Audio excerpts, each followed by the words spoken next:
علماء کرام، سادات عظام اور شان اسلام چینل کے ناظرین کرام، شان اسلام پر آپ 11ویں شریف کی خصوصی نشریات ملاحظہ فرما رہے ہیں، اور غوث اعظم پیر پیرا شیخ عبدالقادر جیلانی رحمۃ اللہ تعالی علیہ کے حوالے سے آپ کی کرامات، آپ کی سیرت اور آپ کے بیانات کے حوالے سے ہم واقعات سن رہے ہیں۔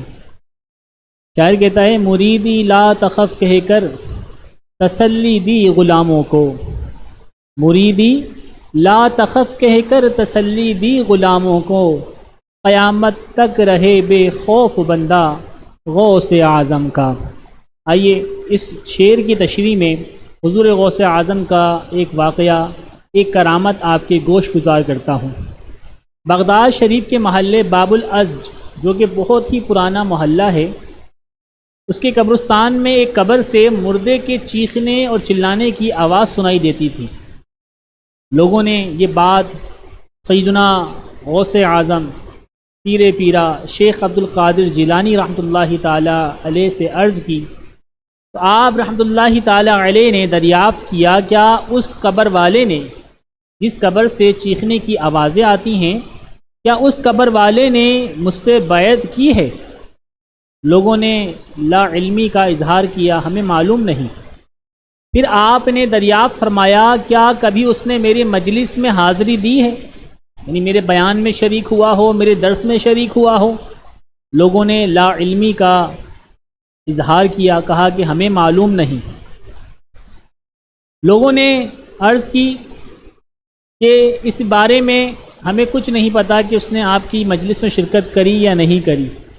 پھر آپ نے دریافت فرمایا، کیا اس نے میرے طعام یعنی میرے لنگر خانے سے کچھ کھایا ہے، ہمارے مدرسے کے لنگر خانے میں سے کچھ کھایا ہے؟ تو لوگوں نے عرض کی، ہمیں معلوم نہیں۔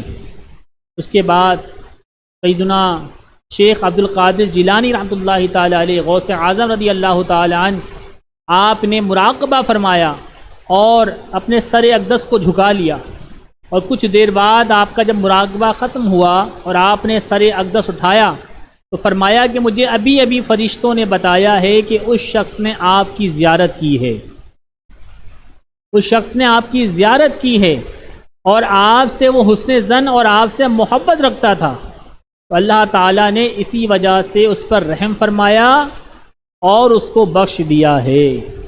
اور پھر لوگوں نے دیکھا کہ اس کے بعد سے اس کی قبر سے جو چیخ و پکار کی آواز آتی تھی، وہ آواز سنائی نہ دیتی تھی۔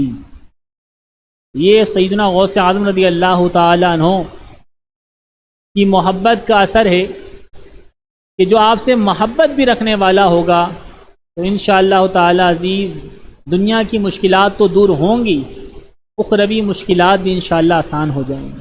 لیکن اللہ والوں کی جو نسبت ہوتی ہے نا، یہ بڑے کام کی ہوتی ہے۔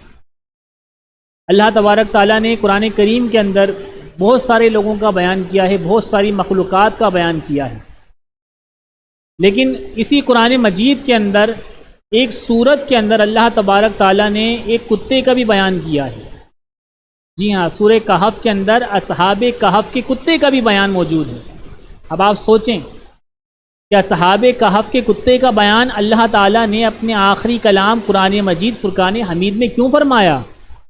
کیونکہ اللہ والوں سے اس کو نسبت حاصل تھی، وہ اللہ والوں سے محبت اور انسیت رکھتا تھا۔ غار کی پہرے داری پر اس نے فریضہ انجام دیا، اور اللہ تبارک تعالیٰ نے اس کتے کو یہ انعام دیا کہ اس کا ذکر اپنی آخری کتاب قرآن مجید میں بیان فرمایا۔ اور علماء مفسرین نے اس بات کی تصریح کی ہے کہ یہ اصحاب کہف کا کتا جو ہے بروز محشر انسانی شکل کے اندر جو ہے وہ جنت میں داخل کیا جائے گا۔ تو اللہ والوں کی جو نسبتیں ہوتی ہیں، یہ انسان کو مشکلات سے نکالتی بھی ہیں اور انسان کی قسمتیں بھی بدل دیتی ہیں، مخلوق کی قسمتیں بھی بدل جاتی ہیں۔